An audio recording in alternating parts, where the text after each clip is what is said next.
আফ্রিকার কঙ্গোতে শুরু হওয়া ইবোলার বিরল ও মারাত্মক বন্দিবগীয় স্ট্রেইনটি বর্তমানে প্রতিবেশী উগান্ডাতেও ছড়িয়ে পড়েছে। বিশ্ব স্বাস্থ্য সংস্থার তথ্যমতে অঞ্চলটিতে এরই মধ্যে বেশ কয়েকজন মানুষ এই ভাইরাসে আক্রান্ত হয়ে প্রাণ হারিয়েছেন। এই স্ট্রেনের সুনির্দিষ্ট কোনো অনুমোদিত ভ্যাকসিন বা চিকিৎসা না থাকায় পরিস্থিতি দিন দিন জটিল হচ্ছে। এর মধ্যেই উগান্ডা কঙ্গোর সঙ্গে তাদের সীমান্ত পুরোপুরি বন্ধ করে দিলেও বিশ্ব স্বাস্থ্য সংস্থা এই ভ্রমণ নিষেধাজ্ঞার বিরোধিতা করে একে অনর্থক বলে আখ্যা দিয়েছে।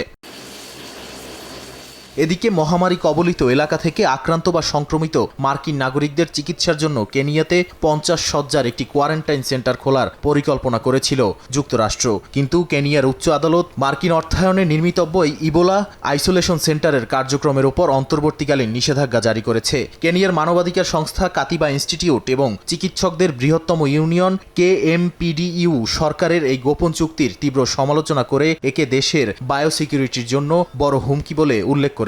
চিকিৎসকরা হুঁশিয়ারি দিয়ে বলেন, যুক্তরাষ্ট্রের জন্য বিপজ্জনক হলে কেনিয়ার জন্যও বিপজ্জনক। করোনা বা যে কোনো ভাইরাসের এগেইনস্টে ফাইট মানি ব্যাকট্রলের লেফট রাইট। দীর্ঘ 3 দশকের সশস্ত্র গোষ্ঠীগুলোর সহিংসতায় জর্জরিত কঙ্গোর উত্তর পূর্বাঞ্চলীয় ইতুরি প্রদেশে ইবোলার প্রাদুর্ভাব সবচেয়ে ভয়াবহ আকার ধারণ করেছে। সেখানে বিশ্ব স্বাস্থ্য সংস্থার প্রধান তেদ্রোস আধানম গেব্রিয়েসুস নিজে উপস্থিত হয়ে আক্রান্তদের পাশে থাকার আশ্বাস দিয়েছেন এবং টিকাদান ও চিকিৎসা কার্যক্রম নির্বিঘ্ন করতে সব যুদ্ধরত পক্ষকে অবিলম্বে যুদ্ধবিরতির আহ্বান জানিয়েছেন। তবে স্থানীয় বাসিন্দাদের কঠোর চিকিৎসাবিধি ও দাফন প্রক্রিয়া নিয়ে ক্ষোভের কারণে স্বাস্থ্যকেন্দ্রগুলোতে হামলার ঘটনাও ঘটেছে। চলমান এই মানবিক সংকটে কঙ্গোর রেড ক্রস সোসাইটি, IFRC এবং ICRC সহায়তায় স্বেচ্ছাসেবকদের সুনির্দিষ্ট প্রশিক্ষণ দিয়ে মাঠে নামিয়েছে। স্বেচ্ছাসেবকরা ব্যক্তিগত সুরক্ষামূলক সরঞ্জাম পরে জীবনের ঝুঁকি নিয়ে ভাইরাসের সংক্রমণ রোধে নিরাপদ ও মর্যাদাপূর্ণ দাফন সম্পন্ন করছেন।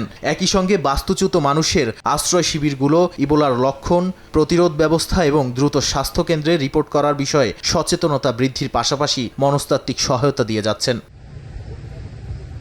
নাদিম মারজান, সময় সংবাদ।